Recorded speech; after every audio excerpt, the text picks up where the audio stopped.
When it comes to like eating disorders, I have a lot to say about this. So now you're obsessively, weighing your foods. Yeah. You are counting all your calories, and you're eating in a very structured and specific way. And what that can look like to like an outsider is, oh my God, this person is really fit and disciplined. They're disciplined. They do not miss a day in the gym. Like they all look at their meal planning. They log all their things. I want to be like that. Yeah. But you don't know. You might be looking at a person online or in the gym that actually is battling with an eating disorder, and they may not know it, and you may not know it, and you want to emulate that. It's not discipline, baby. That's not discipline. And the motivation for exercising isn't because you need to go to feel good and like just for like your mental health, or just because you like fitness. It's because you don't want to gain weight. This one, like, seeing clients, is a lot of it is rooted in early experiences, as you can imagine. And then the person said, "Congratulations." And I said, so you're congratulating me because you thought that I was pregnant? I don't think I've like mentally I've caught up to the fact that I've gained weight. Right. So I would like have clothes and I'd be like, there's no way I'm gonna fit into this. This is way too big. Like, and then I'm putting it on and it's even tight. Yeah. So I'm like, So I actually achieved my goals. Yeah. But at what cost? Being black and being skinny. Black community, the messages is different to like maybe what some like white women might hear. Nah.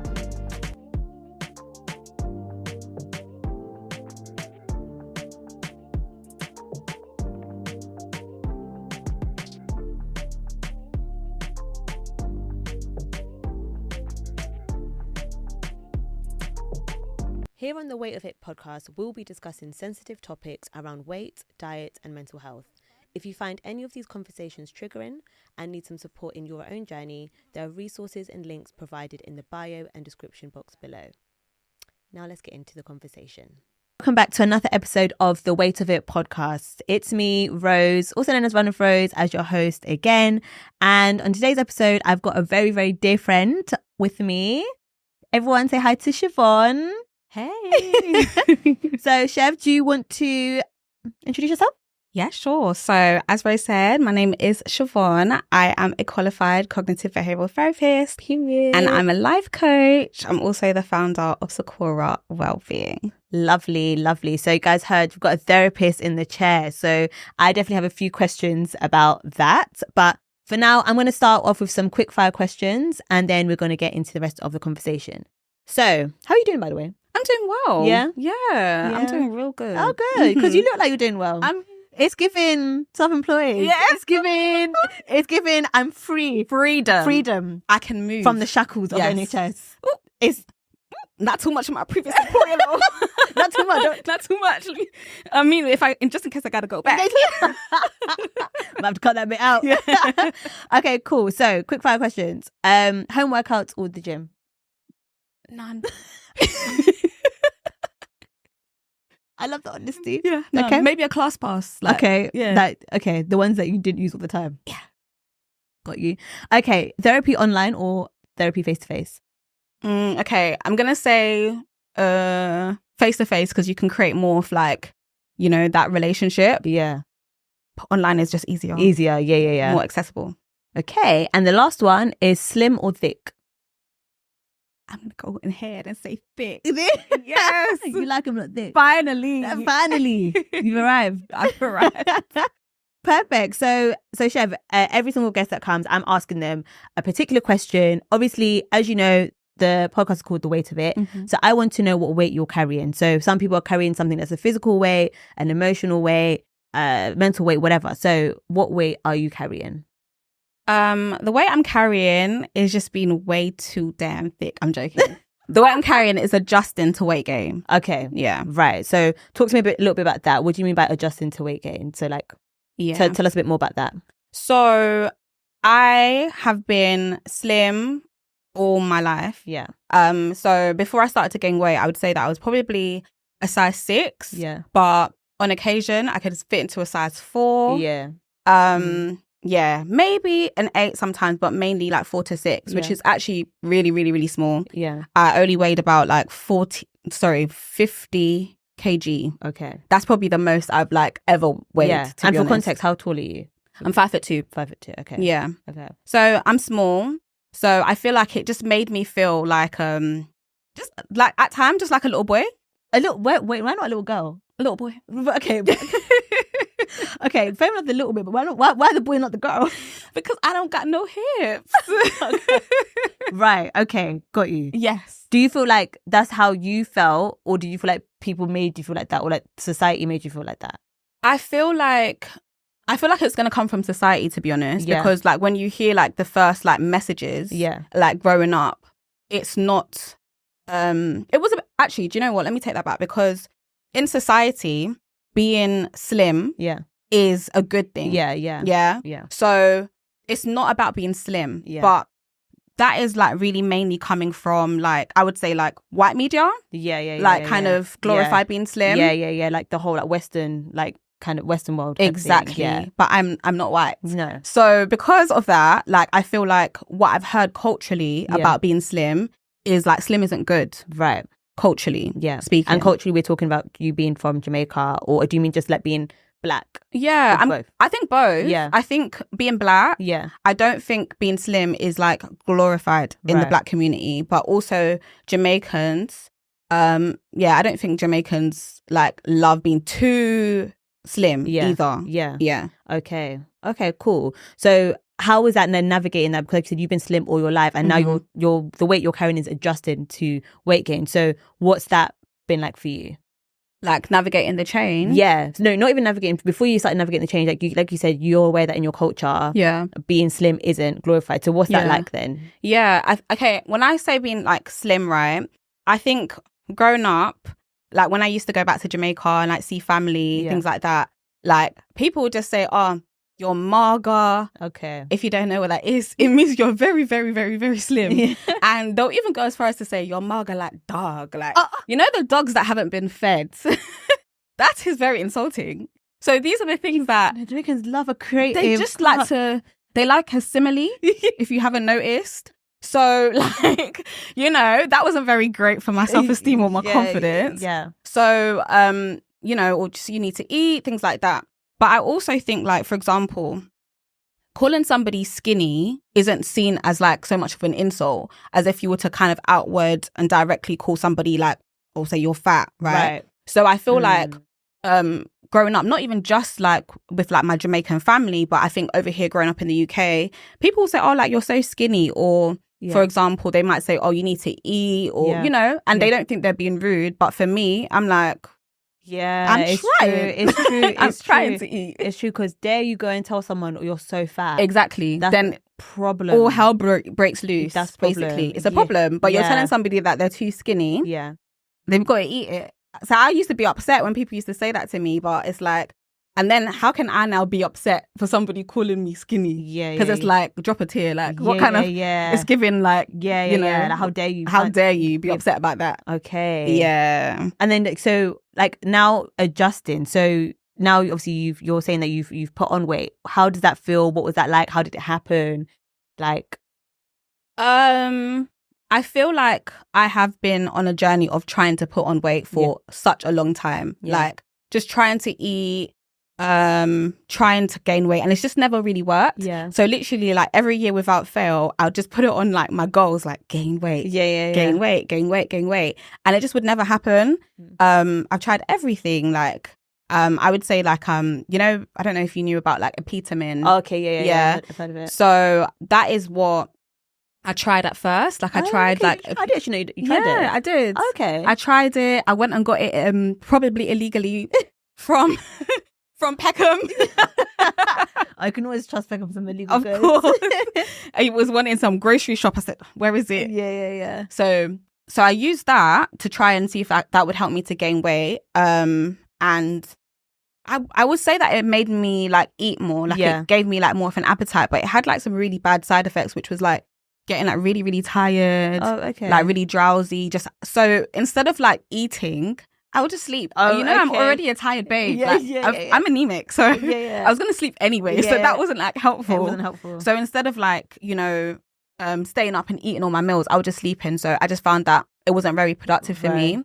So I stopped. But I even remember like when I was even younger, like when I was in secondary school, there was this trend like in Jamaica that people were taking this thing to gain like weight, to get like big breasts, big like bum, like hips, all of that stuff, because it was like, I don't know, I guess it just enhanced your womanly features. Right. It was called a chicken pill. Yeah. It was called a chicken pill. Yeah. Did you take the chicken pill? No, but I wanted to. I wanted to take it. That was actually what's called a chicken pill. Yeah. It was like, I don't know if they gave it to chickens. I'm not quite sure how it got the name. And I didn't really do too much research, but I was like, I want to take this thing. But I was thinking, when I go to Jamaica next, I'm going to try and find it. Like, I didn't get my hands on it. So a Peterman was like the next best thing. Right. You had to just manage what was around you. Exactly. Yeah.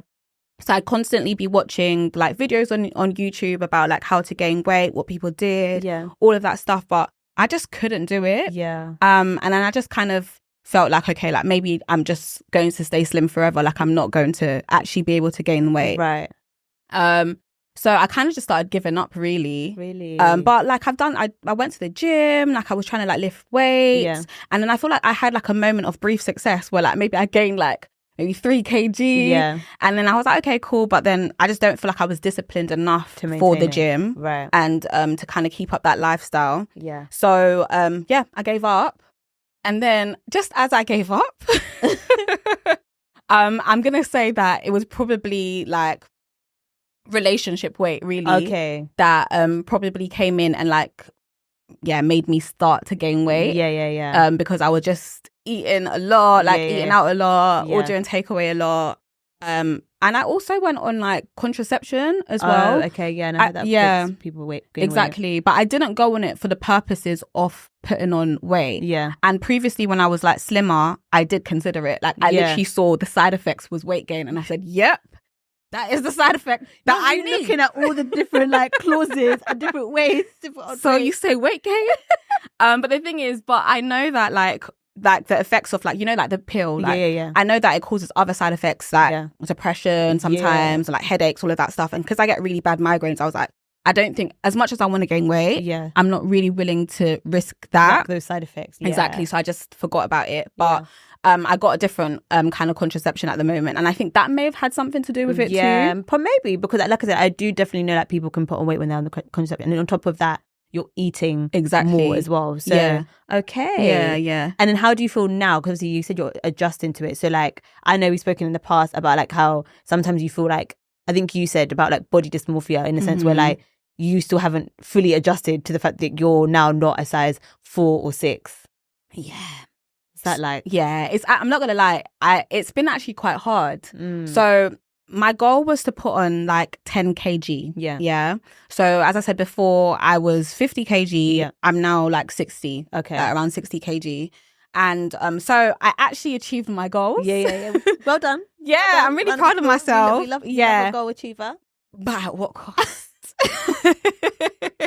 But at what cost? So I'm not gonna lie, I do like the weight gain. I'm happy about it, but like, you know, it's not gone all the ways, the places that I would have wanted it to and you go. know, the girlies have been telling us for years. The same way you can't spot reduce fat, even with gaining, you don't know where you're gonna go. Like exactly, you're like, you could be like doing everything, eating the right meals, working out, but what about if all the weight just goes to your arms? Exactly. Like, and that was it. What can you do?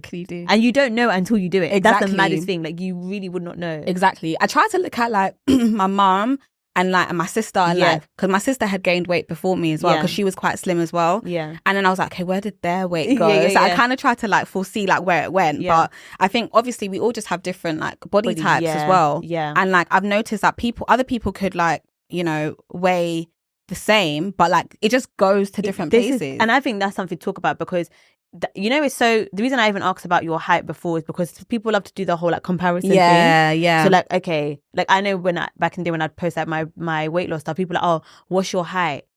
So that then they're trying to work out, okay, well, this is how like 70 kilos looks on her, or 65 kilos. That's how it could look on me. But no. Yeah, exactly. We could even be the same height. Exactly. If it and it will just go. Because I know people who like were bigger than me in terms of like size on the scale, number on the scale, but all your weight is in your hips. Yeah. That would be my dream. Like, do you know, like, you know, them ones that got like the weight hips is of a goddess, just distributed in the thighs and the hips. Yeah. But like someone else, that same weight is on their belly. Exactly. So, but you're the same height and everything. So it's like, you just don't, like you said, you even within the family, like, you know, we talk about like genes, but even within your family, everyone's still gonna look differently. Look different. Exactly. So that's the same thing. So I would have wanted the weight to go to my hips and everything, but I feel like my weight is gone. Some of them has gone to my thighs. Yeah. None to my lower leg, because I've realized that Jamaicans, I just don't feel like we have like calves. Like, I don't know what happened there, but we just don't have leg.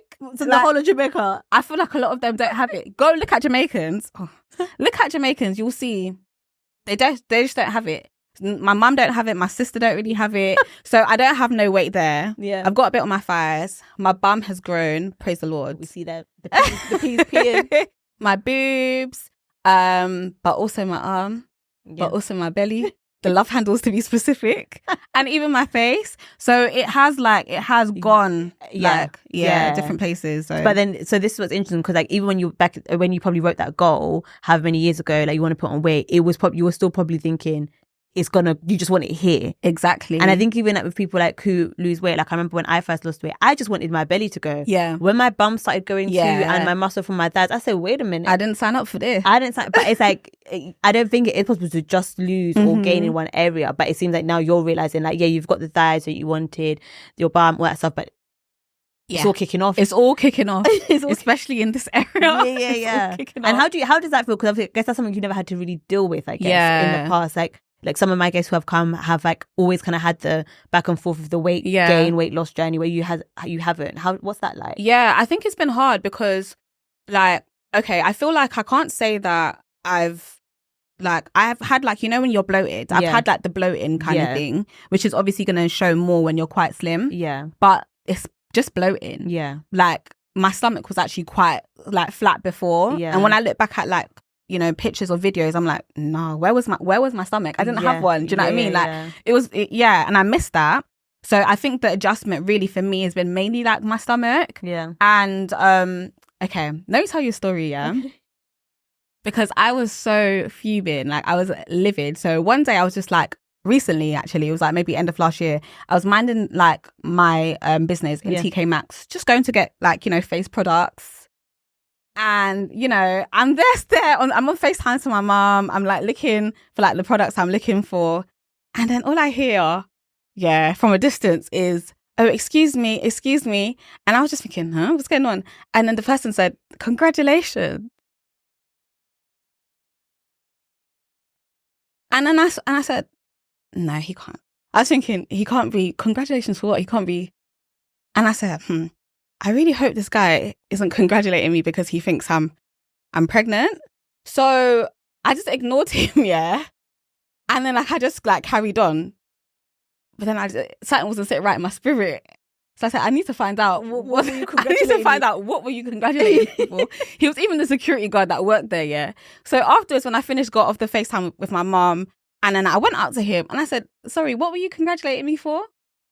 And then he was like, oh, like, I'm really sorry. Like, I thought you were pregnant, but like, I realized that it was just, I just saw the wrong thing. I'm really sorry. And I said, so you're congratulating me because you thought that I was pregnant. This awkward encounter. It was such an awkward encounter. Because you're even asking him to repeat. Because I said, repeat what you just said. Repeat, because why are you telling strangers congratulations, please? Oh. And because I need to make you feel awkward. Oh. I need to make you feel uncomfortable. Because it can't be you that's feeling uncomfortable with this. Let's both feel uncomfortable. So I literally said to him, I said, well, you've ruined my day. And I absolutely stormed off. Dramatic exit. Dramatic. After that, you've got I was fuming. Oh, God. You just be having a good day, you know. Someone comes in and says congratulations. Congratulations. Unprovoked. Let's normalize not telling women congratulations unless they have a baby on board badge. Yeah. Because what the heck? Oh, they've actually come to tell you. Don't just, even someone like you, it's very obvious they're pregnant. Don't just pretend like you didn't see anything. You didn't see. Like, but you know, it's like when people like will be like what you said before, when people are like, oh, you're so skinny. Yeah.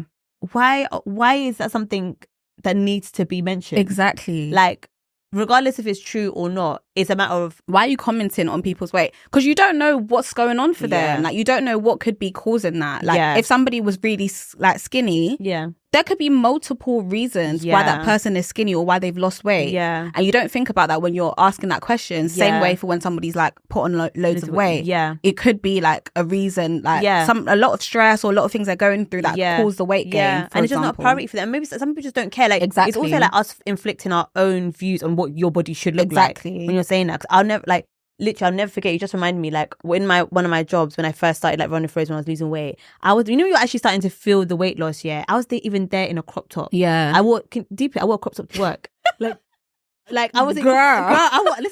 I wore one little crop blouse to work. And it doesn't make sense outfit. No. I wore a crop top to work here because I was feeling too nice. So I'm walking there. Obviously, like, the crop top wasn't all the way cropped. It was like just medium crop. And I remember professional crop. Yeah, professional crop. Yeah, professional crop top to work. Yeah. And then I remember one of my colleagues said, "Oh, Rose."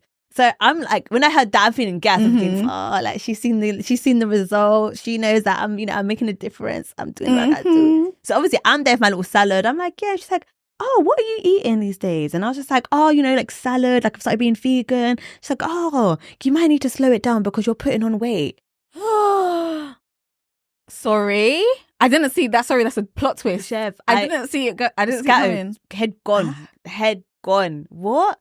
I'm in a medium professional crop top. Excuse me, HR. Come and said, like, and obviously when she's asking, someone's like, oh, what is it you're doing? You normally think you're about to ask me like a positive, like, whatever I'm doing, you want to be put on. So obviously I'm like, oh, you're even saying salad. Yeah, I'm like, I just be putting that, I'm very showing her my salad, little like, my hand as well. Yeah, so I'm in my professional crop, and now you've come to ruin my, like, and I've just set up a fitness platform at this point. Like, I'm feeling so good. So going back to what you said about the comments, it's like, it's just so unnecessary to be dropping these comments. Like, even if you think, because you might think, oh, I'm looking slim or I'm looking bigger, and you think this is a good thing, but you don't know. But people don't agree with you. You don't know. So you do someone not coming slim. to you, you're looking skinny, and you don't know that you've been fat. I know. Or someone telling you look like pregnant, and you're thinking, Listen, I was like, I don't agree. I did not think I looked pregnant. Like, I was so upset. I don't think you look, because I've seen your like, you put on weight over this process, but I wouldn't say you've got to the stage where it's like, oh, Chev, like, yeah, just like relax. Do you know what I mean? I don't think I'm there yet, but I'm treading on, like, yeah. one pizza. Do you know what I mean? I'm a bit cautious of that. I can't lie. So, but yeah, like, I feel like it has been like those kind of things. Like, and I can name like so many, situations where I've gotten comments recently. But I think where like I've kind of felt it is probably in like those kind of quiet moments. So like on one hand, like I'm super happy that I can I've gained the weight, so I can wear things that I couldn't wear before. Yeah. So for example, one of like my dreams when I was a Slimmers, my dreams was, okay, this is gonna sound crazy, but I just wanted to be able to wear trousers. but you can wear trousers. Really? No. And buy them from where? The kids section. Oh, okay. Buy them from where? Okay. Yeah, because like either they would, like, obviously I'm petite. Yeah. So either they're gonna be too long for me. Right. And then like back in the day, like when like these people were off with their sizing, like PLT, Boohoo, all of that stuff. They were really off with their sizing. So I just buy something like a size 6. Yeah. And then it would be like huge on me. Okay. So I'm like, I'm already slim. Yeah. A size 6 is big on me. Like, it literally doesn't look flattering. You know when girls like wear their trousers and it's like they're curvy, it just looks grown, nice, sexy kind of thing. I literally looked like back to school, like, when your parent like buys you oversized clothes because they want you to grow into it. Like, that's what I was given in trousers. Okay. And like also I noticed as well that a lot of like the thicker girls, like they'd be buying like up the size 6 and the size 8.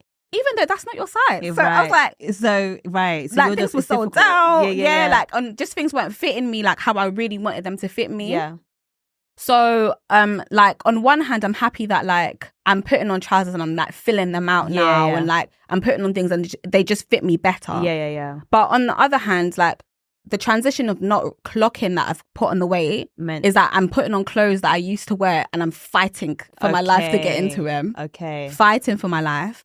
And then where I hadn't like bought new clothes yet and stuff, I was like, I have nothing to wear. Like I'd be like trying to put things on and like literally crying and like breaking down because I'm like, nothing fits me. And such a change as well. It's such a change. Yeah. So like I'll just look in the mirror and just be so sad. Like, oh my God. Like literally, like on a serious note though, I'd actually be like crying. I'll be like, I'm not going anymore. Like, okay, I'm not going. Right. So like I think when it got to that level, I was like, oh, like, yeah, I don't know if I like this. Okay. Yeah, I don't know if I like this. But then I just realized I just need to buy clothes that fits me. Like, it's a change now. I actually have to. Yeah, you actually, like, you can't just be trying to do the same thing. Exactly. You've got, okay, I get what you mean. Yeah. Do you feel more confident now that you've like, because obviously you said before when you were like slimmer, you used to feel like a little boy specifically. Yeah. You said. Yeah. Like now, are you still feeling boyish? Do I feel like a girl? You feel like a girl? Do I feel like a woman? Yeah, like how do you feel now? Yeah, I mean, I definitely do feel like I'm more like a woman. Yeah. And I feel like people say like when you're like pushing like 30, like you go through like that second puberty. Yeah. And then like you start getting like, you know, more curves and stuff. And I feel like where my boobs have grown, definitely my bum. So like I feel like happier about those things. So I do feel more womanly now because I have like more to me. Yeah. So that's like not so much the problem anymore, to be honest. But I think I have love handles. Yeah. And I really hate love handles. Sorry, I know this is... But I just don't like them for myself. For yourself, yeah. I like the love handles. If y'all like it, I love it. I love it, but I don't like it for me, yeah. So, especially because like I'm not, like I don't have the hourglass figure. Like my figure is quite like straight up and down, front ways. But then there's a boob and there's a bum on the side. Yeah, if you look to the side, there's something going on. But from the front, so like the love handles are just like, do you know what I mean? Like I'm just like, it doesn't feel like it should be there, right? And like whereas like right now there's a trend of like low rise. I can't. They are trying to kill us with the low rise, by the way. I want to join in, but I can't. I actually can't. I feel quite sad, right? But do you feel like you could? You wouldn't want to show the love handles. I don't want anyone to see the love handles. I'm not willing. Right, you're not willing to show that. Yeah. Like, and we're like, okay, we went on like quite a few like holidays last year, didn't we? Like party holidays where everyone's kind of like, you know, skin out and whatever. And to be honest, I had started putting on weight then, but I just got on with it. So I didn't necessarily feel like 100% comfortable in my body. But on one hand, I did like the weight gain, and I'm like, I don't look perfect. Like it's not how I want it to be, but I'm just gonna crack on. Right. So like I don't let it like stop you. Yeah. Completely agree. So it's just one of those things that you just know it's something you want to work on or improve, but like it's not like I can't do this because of that kind of thing. Yeah, exactly. But I think that it has kind of started going into the territory a little bit now of like, I don't really want to wear certain clothes now because of it. Yeah. And so yeah, I think that's probably how it's like, I'm like now a bit more careful about what I wear now. Okay, cool. Yeah. So obviously you're also a therapist. Yeah. So obviously we spoke about your own personal experience, but knowing what you know about like, you know, therapy, obviously I've worked in eating disorders as well. I know you have clients who have eating disorders. What do you think, like if I was like your client, like, and I was saying what you just said, what kind of stuff would you be saying to me, like if I was a client? Well, I would probably just talk to them about like their body image, really. Right. Like, so that's what you think it comes down to, body image? I think it comes down to body image because I think for me, the adjustment has kind of come from a place of I'm looking at something because I'm still kind of seeing myself as a slim girl in my mind. Yeah. I don't think I've like mentally I've caught up to the fact that I've gained weight, for example. Yeah. Right. So I would like have clothes and I'd be like, there's no way I'm going to fit into this. This is way too big. Like to me, it looks huge. Yeah. And I'm like, this won't fit me. Yeah. And then I'm putting it on and it's even tight. Yeah. So I'm like, not the humbling experience. And you know Zara will do that to you as well. Every time. Yeah, every single time. So for me, it's kind of clear that my body image is a little bit kind of skewed at the moment. Yeah. Like the way I see myself and the way that I actually am in real life. Yeah. Two different things, right? So I'd probably have a conversation about that. Like, how do you view yourself, and where do your kind of views come from? Right. So I personally feel like I have like some symptoms of body dysmorphia. Okay. Yeah. And so just to kind of be more clear about like what body dysmorphia is, it's when you kind of have like a negative view on your appearance, really. So you may have like a view about certain body parts, right? Maybe even particularly your face sometimes. And you may kind of feel like it looks a lot worse than it actually does. And it tends to be like kind of in your mind, quite, imaginary, and other people can't really see it. So based on that, you then might start to alter a lot of your behaviors. So you might start seeking reassurance. You might like really start kind of like doing excessive grooming to make sure you look a particular way. Just maybe eating differently, look in the mirror a lot. Those are the kind of tendencies and behaviors. So I think that I'd probably, if I had like a client who was saying the same kind of things to me, I'd probably explore that and explore like their experiences and how they might fit into that. If it's and what kind of things have come up in therapy? Obviously I know you can't share like all the business about your client, but like, do you feel like there's particular themes that come up when it comes to eating disorders, fitness, health, body dysmorphia? Yeah, I do. I think, okay, so with like body dysmorphia, I think what I've noticed with that is just like people have like they really zoom in on one particular part of themselves, and they don't view themselves as the whole person. Right. Yeah. So for example, they'll be looking at Rose like the eye, Rose the mouth, the nose, or the hip, or the the stomach. They're not looking at how you look as a whole. Yeah. So you might kind of zoom in and like find faults with each of these different areas. Yeah. And I definitely used to do that. So if you ask me back in the day when I was like in secondary school, I would tell you I only like my eyebrows. Okay. Yeah, because everything else I've kind of picked apart, really didn't like. Yeah. So that's kind of something I kind of notice a lot. And sometimes when my clients like point out like certain things that they think is wrong, I'm just like, is the problem in the room with us? Yeah. Because I can't see it. Yeah. For the most part, I actually can't see it. So that's like one of the things. It's like a lot of the times it's actually very much imagined. Right. And even but how do you prove, sorry to interrupt, how do you prove if it's imagined though? Because it's like if I'm telling you this is something that's bothering me. Yeah. But you're saying it's not there. Yeah. But I can see it. So like how do you come to that conclusion that this is an imagination? It's what that means, right, is that you can see it, right, but you have attached a negative to that view to what that is. Okay. Right? So a negative kind of idea, maybe a prediction or a thought to that particular body part. Right. And you believe that other people are going to think the same thing. Right. Whereas other people may not see it that way. And they don't care. And do not care. And that's the imagined part. So for you, it's very much real. Yeah. It's a problem. Yeah. It really makes you sad. But for other people, they're not even looking. Right. For the most part, right? So it's like, that's kind of the situation. Yeah. Really. Okay. Yeah. That makes sense. So it's like, if like the way I've obviously spoken about many times how I'm trying to lose weight in my stomach. So to me, it's like this massive thing. Yeah. And everyone else is like, and I'm thinking everyone else is going to think it's this massive thing. But even if they see it, they don't think it's that deep. Okay, exactly. Like, so even like, let's just say like it actually is a thing, right? Yeah. Let's say, okay, you have a big forehead. Yeah. Yeah. I actually do, guys. It's okay that bad. People in life have big foreheads, right? So the thing is, you might actually have a big forehead. Yeah. Yeah.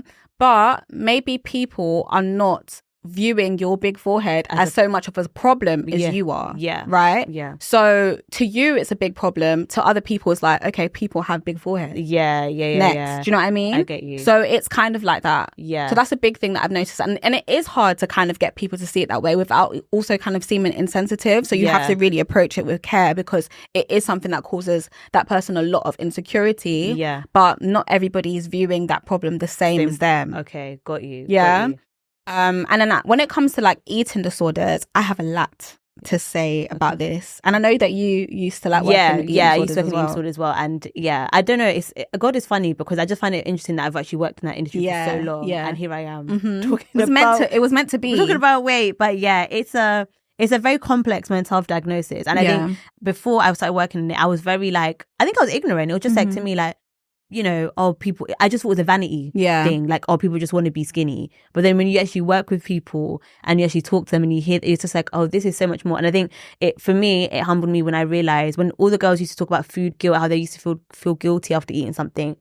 Then when I was on my fitness journey and I ate something that wasn't part of the plan and the guilt hit me, I was like, oh, this is the guilt y'all be talking about. Exactly. And then I realized, oh, okay, this is an experience a lot of us go through. Obviously, some of us haven't gone to that level of having a fully diagnosis, but I think we can all agree we've had those thoughts and like emotions. Exactly. I think that like you may not be like fully diagnosed with like an eating disorder per se, but I think that a lot of the symptoms of an eating disorder may be present in a lot more people than they might even realize. And I think that's probably because of like diet culture. I think it's because of fitness culture. I think it's because of social media and a lot of the different things that you see online. But like what I've kind of noticed when like seeing clients is a lot of it is rooted in early experiences, as you can imagine, for most things. Early experiences of maybe people saying certain things about them, like maybe even family members. A lot of the times it comes from like comments that family members like make, or maybe parents even trying to make them go on a diet and all of that kind of stuff. And then kind of going into the world and hearing all this other kind of messages around how you need to look, how you need to be skinny, how you need to be a certain way, especially if you're like, you know, white, you need to be skinny kind of thing. So I think that, you know, people in society constantly commenting on women's bodies and how women's bodies should look and be, it actually has very detrimental effects. And also just like the whole thing around BMI and like being healthy and overweight. And like some people are just naturally like bigger than others and it doesn't make them unhealthy. It doesn't. And also the BMI thing doesn't take into consideration what we said before about where your weight is distributed. It'll be telling people they're like obese, but they're slim up top, they're lean, they just got like big thighs or a bum or something like that. So it's also very, I think it's also very Western, like because that BMI does not apply to some cultures. Do you know what I mean? So so that and then I think specifically talking about binge eating, right, there's this idea of like, okay, you can't eat certain foods because certain foods are unhealthy, because we're always told about all the things that are unhealthy that we should not be eating and should not be putting in our bodies, right? So what happens is that people try to follow that kind of like diet kind of that model of like only eating super healthy things, and then what happens is that they're only eating those things, maybe they're eating like in a calorie deficit for a long time, and then they're eating those healthy things in that calorie deficit, they are starving. They're really hungry because you're not eating anything, right? You're moody now because you're moody. You now like your mood is now impacted by it. Like maybe you're feeling low, maybe you're feeling angry, irritable, maybe you're bored, right? And all of these things is happening. And most of all, you're hungry. So what happens is then you binge, right? You start eating things that are quote unquote unhealthy and you have a lot of it. And what happens with binge eating in particular, that you might do it in secret, a lot of shame. You just might eat loads and loads and loads, and then you feel bad about yourself after doing all of that stuff. And then what people tend to do, what I guess the most like known thing that people would do is purging, right? So like the throwing up. And like maybe a lot of people can relate to that and they keep it secret. People don't know that they do that. There's a lot of shame. In that. Yeah, there is. But it's not always purging. Sometimes it's excessive exercise and excessive diet, right? So that is what it can also look like. I've eaten X. So now, as a result of eating X, I need to go to the gym and I need to basically burn off what I just ate. And because I ate all of this, I now need to go to the gym for like an hour tomorrow. So that's what it can look like as well. So you're now like excessively exercising, and the motivation for exercising isn't because you need to go to feel good and like just for like your mental health or just because you like fitness. It's because you don't want to gain weight. Is because you're fearful of weight and the connotations of weight. Talk about it. And then here we are. We have an eating disorder basically. So now you're obsessively, weighing your foods. you are counting all your calories, and you're eating in a very structured and specific way. And what that can look like to like an outsider is, oh my God, this person is really fit and disciplined. They're disciplined. They do not miss a day in the gym. Like they all look at their meal planning. They log all their things. I want to be like that. Yeah. But you don't know. You might be looking at a person online or in the gym that actually is battling with an eating disorder, and they may not know it and you may not know it, and you want to emulate that. Yeah. When it gets to a point of you're actually injured, you're actually sick, it's snowing, it's raining outside, like literally a storm outside, and you must be in the gym. It's not discipline, baby. That's not discipline. So it's not discipline. I'm gonna be honest. It's not. Okay. Yeah. That's interesting. So that's an interesting view, because you know what, when you started saying you now go and do excessive calories, that spoke to me, because one thing about me, back in the day, I don't think I do it as much now. I don't think I do it now, no. But I really, especially when early running those days, if I even like have one McDonald's tomorrow, like mentally I'm doing 10. I used to do like 5K runs. I would do a 10K run, but people are like, oh, how do you keep running? Oh, I just keep pushing. I keep going. But I didn't realize I had made a really unhealthy habit off the back of losing weight. And because I got my results, you don't view it as being unhealthy. So you're thinking, well, this thing, even though you're saying that, it's like, but I got my results and that's what I want. Why would I want to stop doing that? So then it's easy to be like, oh, that's cap. Like, I'm just really disciplined. Exactly. I'm a go-getter, Exactly. But I actually agree with you. I think there is a really fine line. Because I do think that you can, structure is good. And I think especially when you're starting something new, you want to have that structure, but then balance is even better.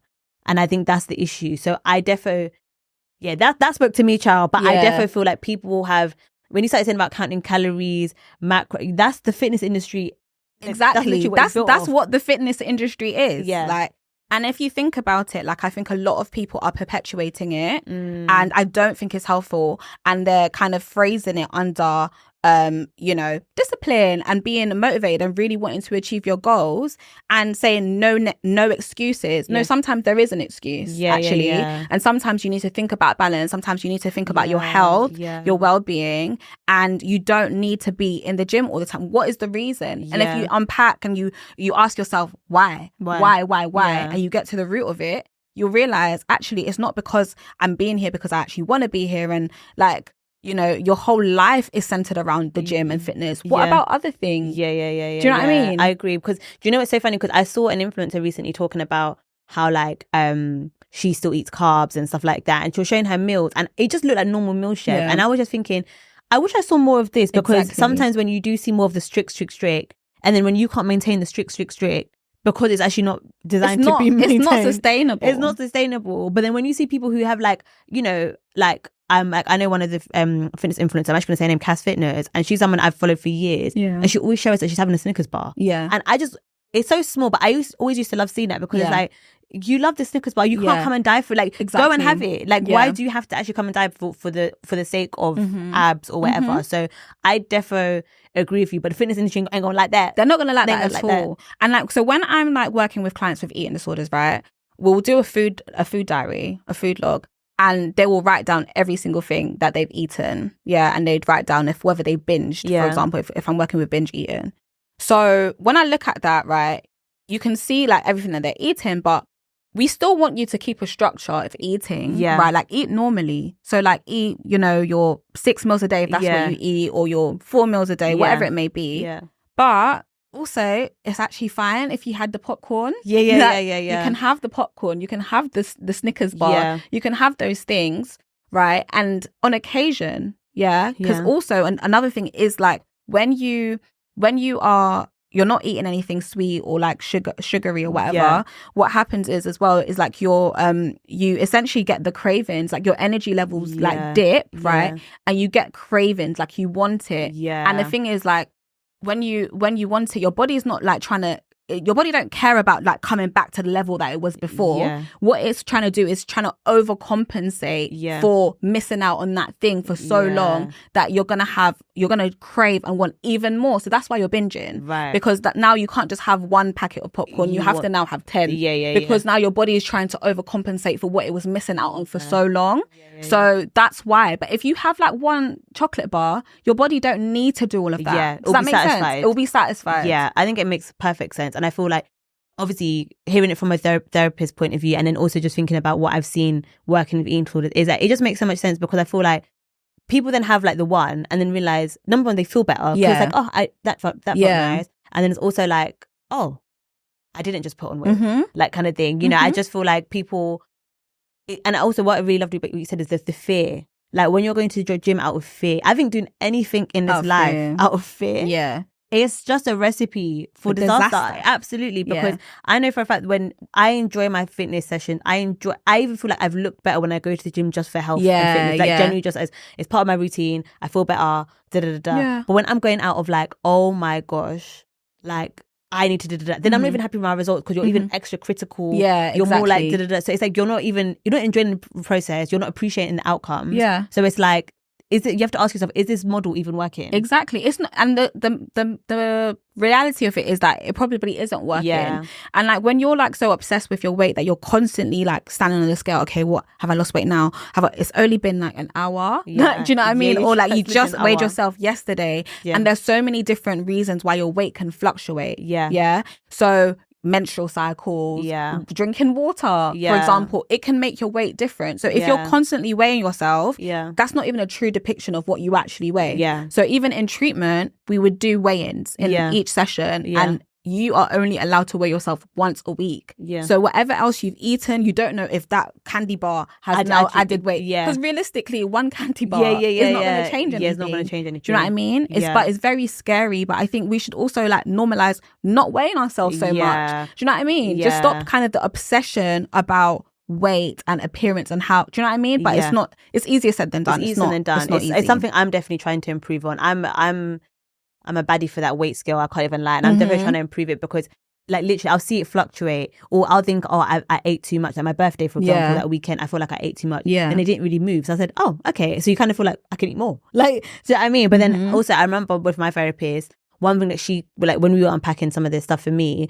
one thing that she really picked up on was the fact that I do body checks. And I remember like, and it was, honestly, one thing I'll say, guys, just as a little side note, never think it can never be you. Because I literally worked for years with girls who were doing body checks all the time, and we had to tell them not to do it. I used to feel like it could never be me. And I'm there being told by my therapist I need to stop doing body checks.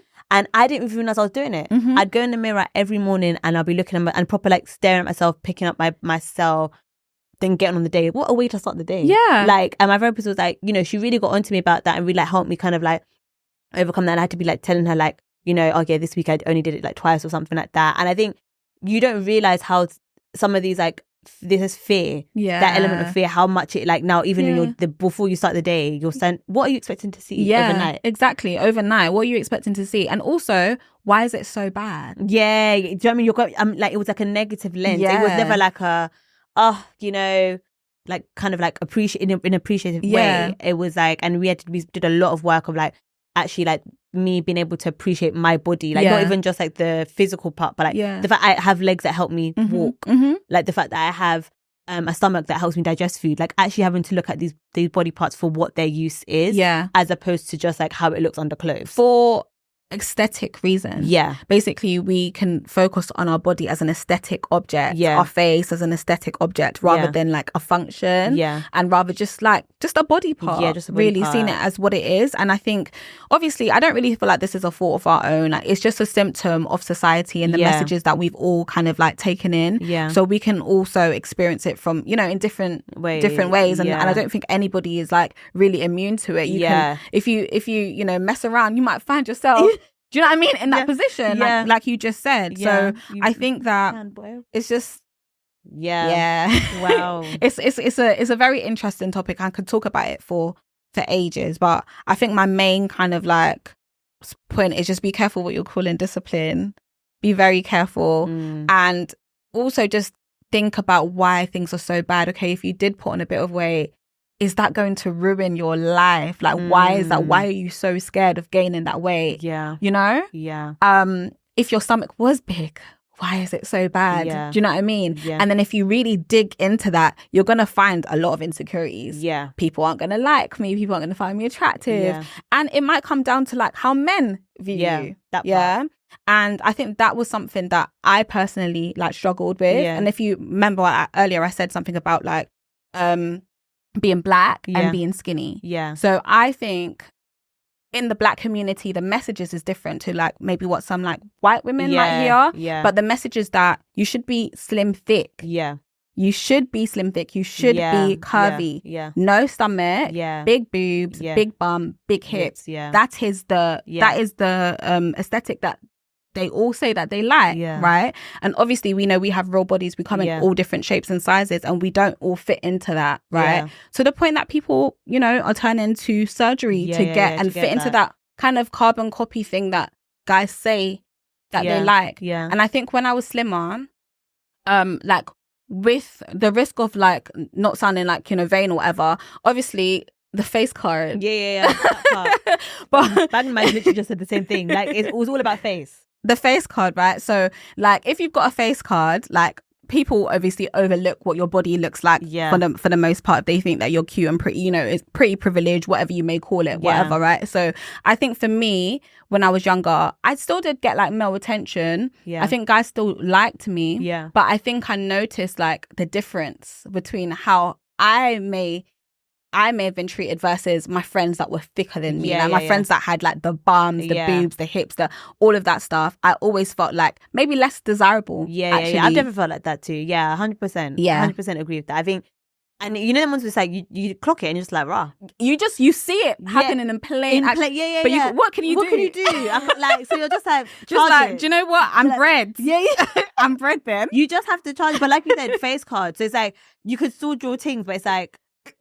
Within a certain the things that like the face, the things that like the face, and obviously there's also going to be things that like the face. There's going to be things that like skinny girls or petite girls. There's going to be things that like bigger girls, curvy. So it's like regardless of whatever, there is going to be somebody that likes you. But you know, in your heart, you do not fit like the kind of standard. The standard, the beauty or body standard for black really, people. or for black people. And you notice it especially when you're around people that do fit that standard and just the attention they got. Like it would just be like you'd be the friend on the side, like where your friends are getting moved to, you're just there like, okay.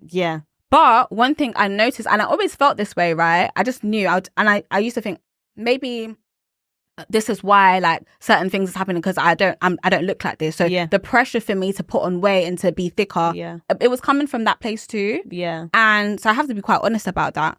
But since I've put on weight, if you think I haven't noticed the difference in attention, right? Because of a little bum, I've noticed the difference in attention. And I'm like, this is because I got an ass now. All of a sudden, people are saying that you Ghanaian. It's because of the ass. But before, you don't weren't trying to do all of this. You don't weren't running me down like this. But now it's different. So I'm like, okay, I know I was right. I know, and I see the difference, and it is what it is, man.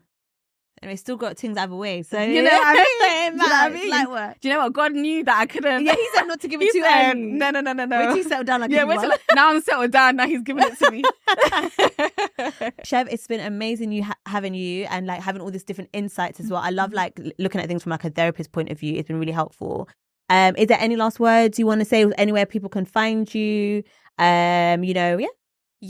So I guess my last words are really to be mindful of the content you're consuming online. Be mindful of like the advice that you're receiving online about how you should do your fitness journey or your fitness routine.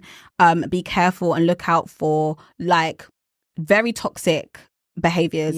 You know, if it's raining and it's snowing and there's a storm outside, you do not need to go to the gym. If you're injured, you do not need to go to the gym. You do not need to count every single calorie. You don't have to live in a calorie deficit. You know, and also just try to figure out why you're so scared of putting on weight. You know, why are you crying in the mirror? Like myself, why are you crying when the weight has gone to your stomach? You know, what has society told you about why that's not nice, why that's not good enough? And also just try to work on being okay with it. It's actually okay to just be yourself and to live your life. Your whole life doesn't need to be dedicated to fitness for aesthetic reasons, not for health reasons. So that's like my main kind of takeaway. You know, putting on weight is, for me, I know for other people, it's something that is quite could be quite sad and anxiety provoking. And for me, it's been actually quite great. I've been quite happy to put on the weight, but I also can kind of see myself falling into some of the behaviors of, oh, actually, I don't really like this because this isn't, it doesn't look as nice as I thought it was. But just learn to love and accept yourself. Easier said than done, but come to therapy and I'll show you how. Come to therapy, guys. Yeah, you can find me on my website, shvonnewill.com, and on Instagram and TikTok under Shevonne Will as well. So yeah. Love that. So thank you so much, guys, for watching. We'll be back next week again with another episode. Thank you, Chev, for joining me. And please, guys, follow her on all her socials and book that therapy session, child, because I know we all need it. So bye, guys. Thanks for watching. Bye.